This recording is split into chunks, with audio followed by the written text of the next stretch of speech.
Good evening. My name is Matt McAllister. I'm the CEO of Intelligence Squared, and normally other people do this, but this is a special occasion for Intelligence Squared. For 20 years and more, we've been championing authors and books, and we've also been presenting debates in a civil manner. And tonight they come together in a way that we've been thinking about for an awful long time, and we're incredibly excited and incredibly grateful that you would be here for this book launch. And this is the book, Is Free Speech Under Threat? And it does something that I don't think any other book has ever done before. It flips over. And I don't need to explain this to you. I think you get the point. And also, when you read through it, you get halfway through and the text is upside down. And so there's a meeting in the middle. And again, I'm not going to belabor the metaphor. It speaks for itself. And this is the idea in the work of our, well, Intelligence Squared, but also our friends at the Bodley Head, who are publishing partners on this project, which is, and this is the first book in a series, and the Bodley Head is really Britain's best non-fiction publisher. I'm incredibly thrilled and grateful to have been working on this for quite a number of years, so this is significant. We're selling them in the lobby, and our two brilliant authors, who Johnny will introduce, will be signing after, and even though you may have heard their key points by then, believe me, it's worth reading these extraordinary essays that takes an incredibly thorny, important issue and advances them and takes you in directions I don't think you're maybe expecting. So I just want to thank Bodley Head, the team's amazing, and I also want to thank our authors, and I also want to take the rare opportunity to thank the Intelligence Squared team, who are extraordinary and are behind all of the amazing things that we do. So thank you. I see you over there. I will now hand over. I'll now hand over to a great friend of Intelligence Squared, Johnny Diamond from the BBC. Thank you. Thank you. Matt, thank you very much. And welcome to you all. Welcome to those of you who are here in the hall. Welcome to those of you who are watching online. Welcome to the official launch debate for the Intelligence Squared new book series, Think Again. I am Johnny Diamond, and I'm delighted to introduce our speakers tonight, who are also the writers of this book, Suzanne Nossel and Charlotte Lydia Riley. Suzanne is a former US State Department official, human rights advocate, an author, and is the CEO of PEN America since 2013. Charlotte Lydia Riley is an historian of 20th century Britain at the University of Southampton, specializing in questions about empire, politics, culture, and identity. She's also the editor of The Free Speech Wars. Just a quick word about the format of the evening. Charlotte and Suzanne will each speak for 5 minutes up at the lectern. They'll then return here. I will talk with them and put points to them for around 40 minutes. We'll see how it goes. And then we're going to open it up to questions from the audience here and also the audience online. I get questions from the audience online on the handy iPad directly in front of me. Please do feel free to send them in. The book has these two essays in. Matt's talked about the format. I can tell you about the essays, which are superb, not just because they're very compellingly argued, but because they are beautifully written as well, and I cannot recommend it highly enough. You will get a tiny snatch of it tonight. It is well worth reading, and as I think Matt said, the authors will be signing copies afterwards. We'll be discussing their contrasting views. When we hear from you, questions and statements are welcome. I should say statements should probably be something that the authors can respond to, rather than be shocked or abused by. But I do look forward to hearing from you when we can open it up. That is enough from me, and let us hear from them. I think you're going to start, aren't you, Suzanne? Suzanne.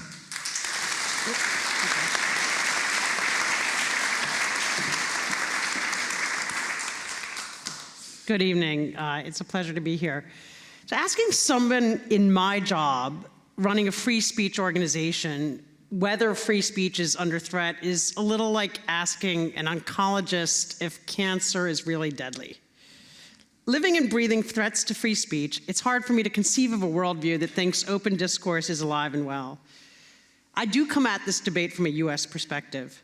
My organization, PEN America, has documented more than 10,000 books banned in schoolrooms and libraries over the last year. We've worked with teachers and librarians who face discipline because of people object to books on the shelves. Books including Art Spiegelman's Mouse and Toni Morrison's The Bluest Eye. A place where dozens of states have enacted laws restricting what can be taught and studied in schools and universities. These measures ring-fence whole topic areas, including matters of race and gender identity. Our college professors are afraid to teach rape law or debate affirmative action for fear of offending someone and facing censure or punishment. We're facing the potential return to office of a president whom we sued for his threats and acts of retaliation against critical journalists and media organizations. He has made threats to loosen libel laws and turn the meaning of fake news on its head.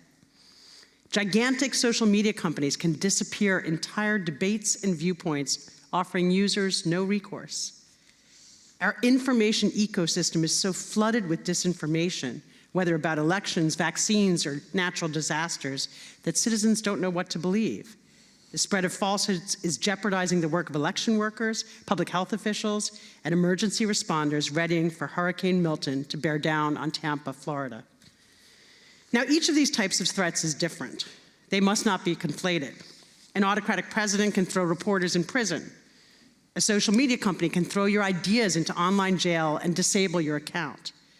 An angry online mob sharing a viral video can leave you humiliated, fired from your job, and potentially vulnerable to violence. And of course, there is interplay between all of the above. They do not act in isolation. A viewer complains that a news host is biased. The president tweets about her. An online swarm doxes and threatens.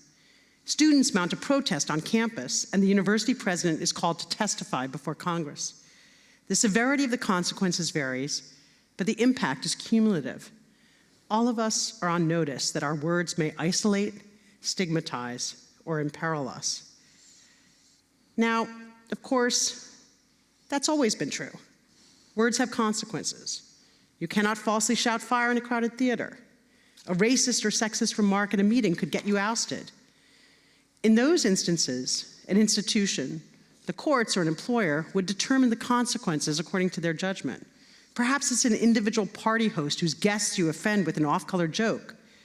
They would weigh up the facts and circumstances in deciding whether to ask you to leave. Did you mean it? Are you a repeat offender? Is there any mitigating context?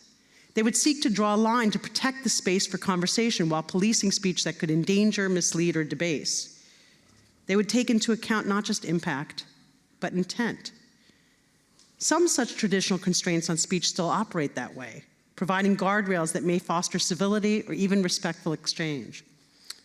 But in the digital age, the disincentives for saying the wrong thing have grown exponentially. The reasons, I think, are fivefold. 1, lowercase d democracy. In the online arena, the power to police speech is not confined to those in positions of authority. Anyone who objects can pile on, whether they're genuinely offended or simply want to win attention and followers. 2, boundarylessness. There are virtually no borders online, whereas reading aloud a piece of literature that contains a racial slur might once have sparked rumors across the campus. It can now be uploaded and shared around the world. 3, memory. The internet does not forget. In the United States, at least, we have no right to be forgotten. We can be living with the ever-Googleable consequences of our errant speech for years to come. 4, virality. The potency of a video or audio that captures the imagination is unmatched and virtually unstoppable. Who doesn't remember the Central Park birdwatcher or Hillary Clinton's deplorables comment? And 5, pluralism. There is and cannot be one single standard for offense. The US is an increasingly pluralistic society where we will soon have no single dominant racial or ethnic group. Our law posits a reasonable person standard or objectivity in terms of judging what is offensive. That might have worked in the 1950s, but it no longer does. Is from the river to the sea an annihilationist mantra or a metaphoric plea for liberation? Is a debate over transgender participation in girls' sports a matter of women's equality or an affront to identity? If you dare raise these questions, might you be risked being tagged as Islamophobic, anti-Semitic, racist, sexist, or anti-trans? You might get no opportunity to explain yourself, and those labels can stick. In a landscape where the consequences of speech can be fluid, boundaryless, indelible, and shaped by an infinite range of sensibilities, the rational response is caution. Why take a chance? Is it really worth arguing that point, correcting that fact, running that op-ed, teaching that subject, or publishing that book? What about the blowback? Your friendships, sense of safety, economic opportunity, and mental health all cut against speaking out. Other than for a special brand of brave truth-tellers and provocateurs, the risk-reward calculus is skewed beyond recognition. Outright censorship and soft censoriousness coalesce to prompt self-censorship. The reasoned response, the increasingly conditioned, internalized instinct, is to err on the side of restraint. Don't write it, post it, or say it. Just don't.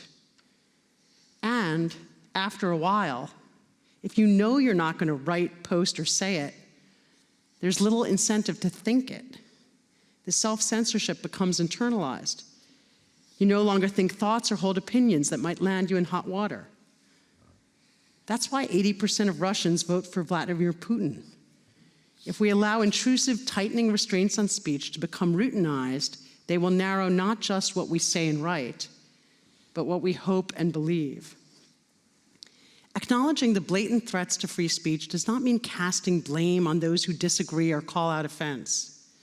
It does not imply that concerns of free speech must trump those of equity and inclusion. It does not suggest that speech should be absolutely anything goes.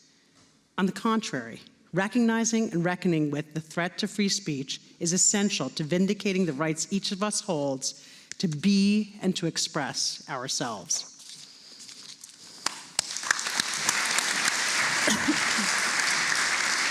Thank you very much, Suzanne. Charlotte, you're up. Suzanne did have a little more than 5 minutes there. Feel free to breathe. Hi, everyone. As a historian, I am sceptical of counterfactual history, but perhaps you'll join me in a thought experiment. Imagine if Trump had really and truly been cancelled when the American people heard him say that he could grab women by the pussy, and because he was a star, they would let him. Imagine if powerful people faced any consequences at all for their speech. Imagine if people who use their speech to whip up hatred for marginalised groups could be held to account for that. The kind of too long didn't read of my essay in that book is cancel culture doesn't really exist, but perhaps it should. As a historian, I'm always wary of claims that things are worse than ever. And the recent panic about cancel culture derives from the fear that certain political or cultural views have been deemed unacceptable by a hypersensitive, self-righteous group that has taken it upon itself to police what people can say, write, or even think. The woke mob. Terrifying. It is spooky season. The spectre of the woke mob is used to invoke the fear that anybody can be cancelled for their views or ideas at any time, that our ability to speak is constantly being policed and controlled by undergraduate students and furious TikTokers. But cancel culture does not represent an overwhelming threat to freedom of speech. Most people who claim to be cancelled have not meaningfully had their ability to broadcast their views curtailed. They certainly seem to find plenty of venues in which to discuss their cancellation.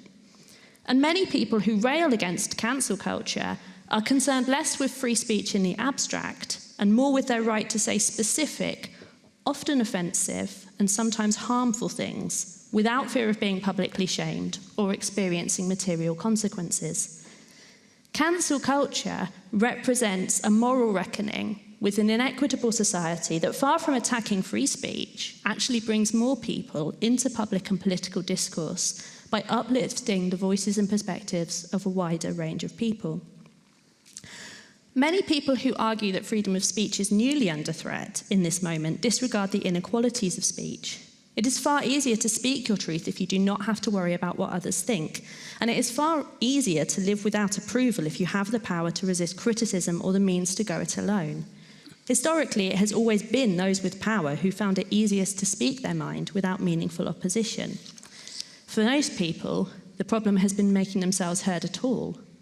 Social media has changed this significantly in some ways, but only a minority have access to the publishing and broadcasting apparatus that still have the power to lend a speaker serious authority and credibility and influence. Those who argue that free speech is under threat too often dance around the actual words being said, and they treat speech in the abstract.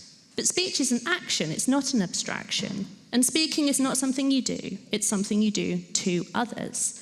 A speaker commands, demands, requests, pleads, or asserts. Those who listen will at some point, at some level, be affected for good or ill, whether they like it or not.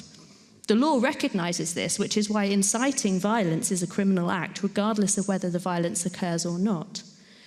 Free speech advocates often defend offensive speech as brave, but there is nothing brave about using your relative power and position to attack and perhaps endanger a person or a group more vulnerable than yourself. Even George Orwell, in his very famous and often quoted defense of free speech, qualified this freedom, saying, "Everyone shall have the right to say and to print what he believes to be the truth, provided only that it does not harm the rest of the community in some unmistakable way." Instead of reckoning with the ways that speech can hurt and harm, criticism has been mislabeled as silencing or often as cancellation. Of course, sometimes critique is an attempt to silence people, to neutralise or to rebut someone's views to the point that no one takes them seriously anymore. And sometimes, yes, it takes the form of telling people to shut up. But is this silencing? Is this cancellation? Or is it simply part of having a conversation? Perhaps those who do not want to be criticised, perhaps those who don't want to be told to shut up, are people who have historically found themselves most easily able to make themselves heard. When you have always been able to speak without interruption, even the mildest heckle might feel like a dangerous blow. In the end, I think it is profoundly unserious to respond to criticism of your views by claiming that your speech is being threatened or that you are being cancelled. In fact, far from cancel culture meaningfully attacking speech, and often in this scenario, conservative speech, the outcry about cancel culture is almost always aimed at shutting down progressive speech and silencing progressive voices. And we shouldn't let it. Marginalised groups are less likely to be given platforms for their ideas, they're less likely to find support to develop their writing and their advocacy, and they're less likely to be defended against criticism and attack. And yet we are living in a moment where people have more ability to broadcast their ideas globally than ever before. The internet has been enormously democratising in terms of who gets to speak and who is able to listen. Some of this democracy to the people who are used to speaking without feedback might feel alarming. But cancel culture is often simply the anger of the previously unheard being made suddenly visible, the freedom of speech for more people at a higher volume than ever before. Thank you. Thank you very much. Thank you both of you. I want to kick off, if I could, without wanting to make things too combative early on, with what is a direct point of disagreement in the essays that you write, and that is about free speech reinforcing, in some people's eyes, those in a position of strength and suppressing the disenfranchised, which I think is, you have suggested that has been one of its roles in the past, at any rate. You disagree. You say history and present-day experience indicate otherwise. It's a direct clash between the two of you about how you interpret free speech. Can you just sort of elaborate how you see it currently about and how you see it has developed over, I don't know, the past few decades? Because you make a fairly certain point that free speech does not aid those in power. Yeah, look, you have to talk first for a minute about what we mean when we say free speech. And we both address this in our essays. Free speech as codified in law, whether it's domestic or international, is about limitations on government's ability to police speech. So in the United States, we have the First Amendment limiting the government's ability to restrict what you can write, say, rights of assembly and protest. But then there's also, to me, importantly, consideration of what are the underlying values that the First Amendment or Article 19 in international law, what does it intend, what's the purpose of it? And to me, it is enabling a free-flowing environment for ideas, a place where if you look at, going back to Greek philosophy, why is it that free speech is protected?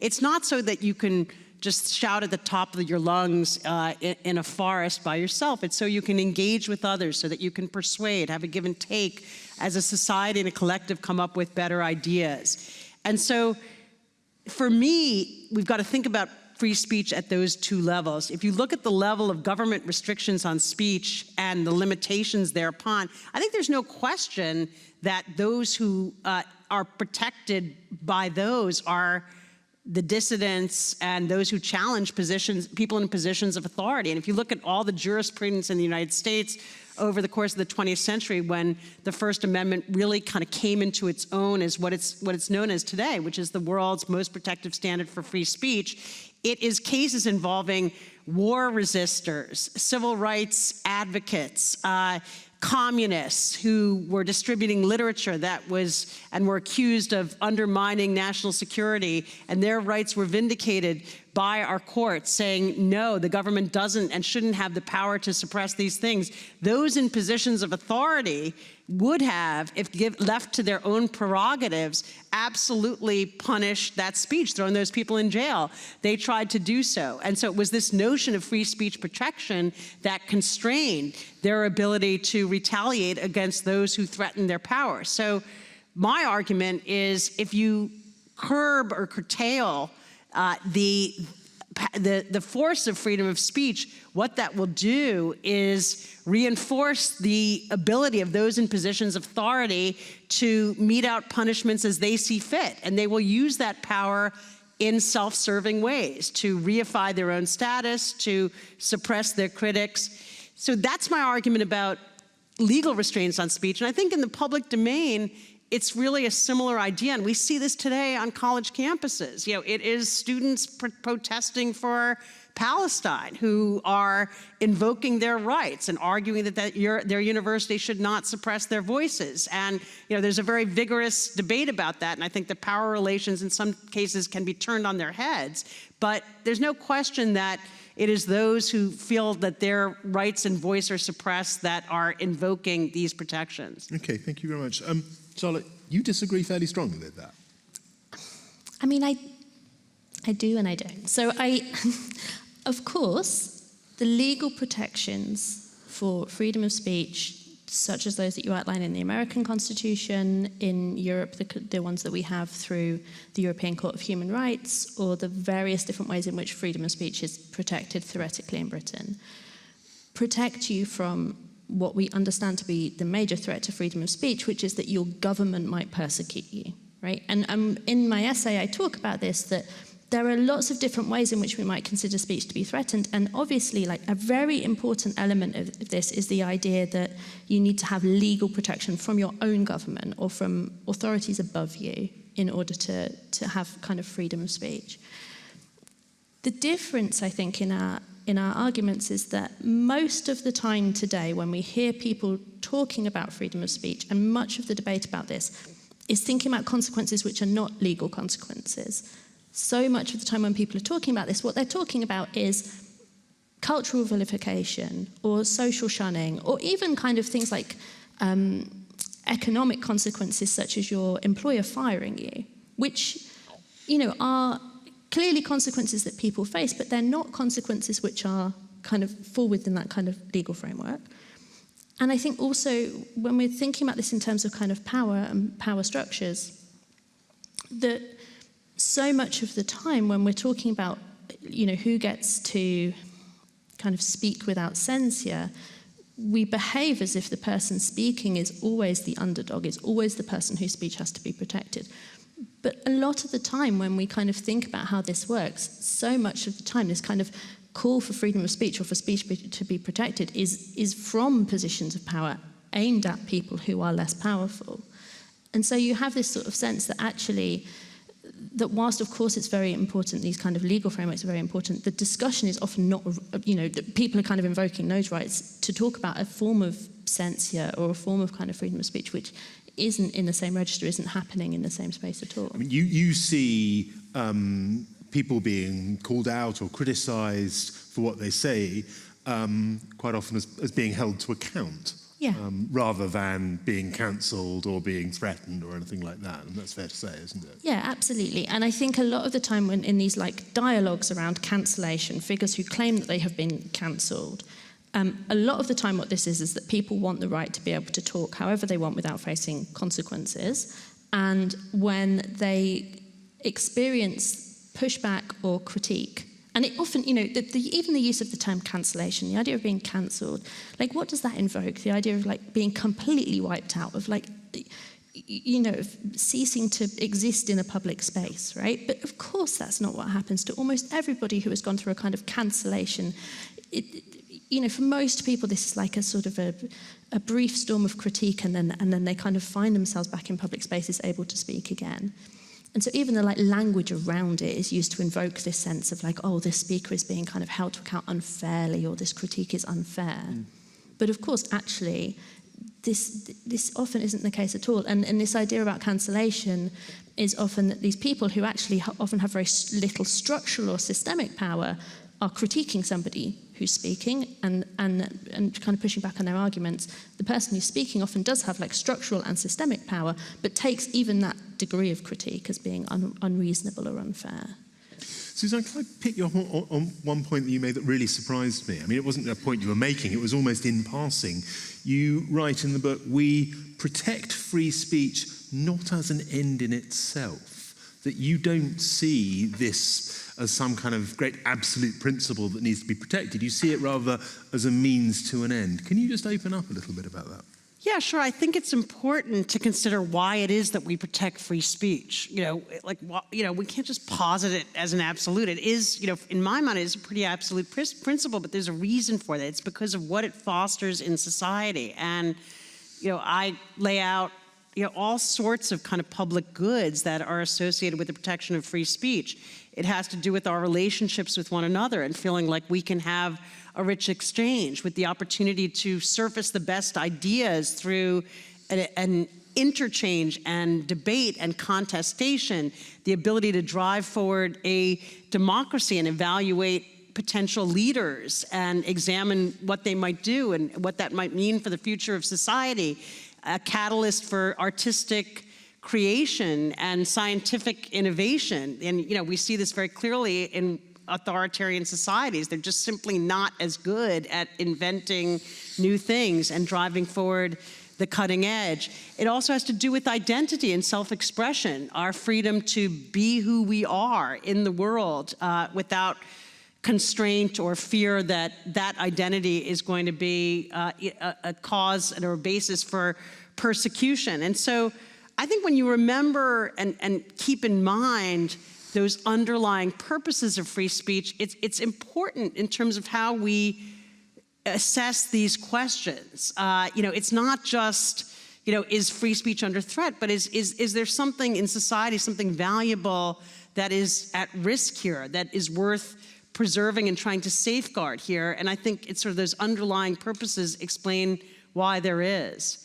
I'd love to respond to a couple of things. Please. Can I just, yes. Here's the thing I would say about cancel culture. I feel like, this was sort of the debate of, at least in the US, of sort of several years ago, maybe 4 or 5 years ago, and there were kind of this whole series of very high-profile incidents. Mm-hmm. One of the most prominent was the op-ed editor of the New York Times being pushed out after during the George Floyd summer, they published an op-ed by a senator that was seen as, it was an argument that perhaps the National Guard should be called in to quell these protests that were by and large peaceful. And that was seen as almost an invitation to violence. And the staff of the New York Times rose up in protest and said they were being endangered in carrying out their work. And first the leadership of the paper stood by him, and then they pushed him out quickly. And, it was an instance, I think you have to remember about that instance. First of all, it has a real effect on that person's life. But more than that, everyone else is watching and seeing, this happened, my gosh, he made this kind of edgy decision, but it wasn't that edgy because it was a sitting US senator, and it was actually an argument, the National Guard had been called in the civil rights era and in other periods. It wasn't totally out of bounds of consideration, and look at the consequences he faced. And so for any editor going forward, aren't you going to have in the back of your mind that this could happen if you make that wrong decision, if you take this risk, if you platform this person, here are the perils that you might encounter. And you might feel, well, it's great because he never should have punished it, and he never should have published it, and if everybody else knows they're operating within that box, that's a terrific thing. But here's the thing, and I'll try to be brief. In the US, we've seen kind of a fascinating natural experiment where these arguments of hurt and harm coming from essentially the left, were invoked to constrain speech and to try to protect people and safeguard minorities and elevate alternative voices. And we've seen them completely turned on their head in the last couple of years, where the prime argument in favor of book banning is, these books are going to hurt and harm our children because they have alternative perspectives on gender identity, or they talk about racial equality in a way that the community doesn't agree with, or they, make LGBTQ lifestyles too inviting. And that is cited as a source of hurt and harm and risk and being used as a basis to shut down and censor. And so what you see there is just the malleability of those ideas. And yes, in an ideal world, if you could safeguard exactly that speech we could all agree deserves to be protected, that might be one thing, but that's never going to happen. And so when you create the precedent, you empower those who want to shut down speech from the other side.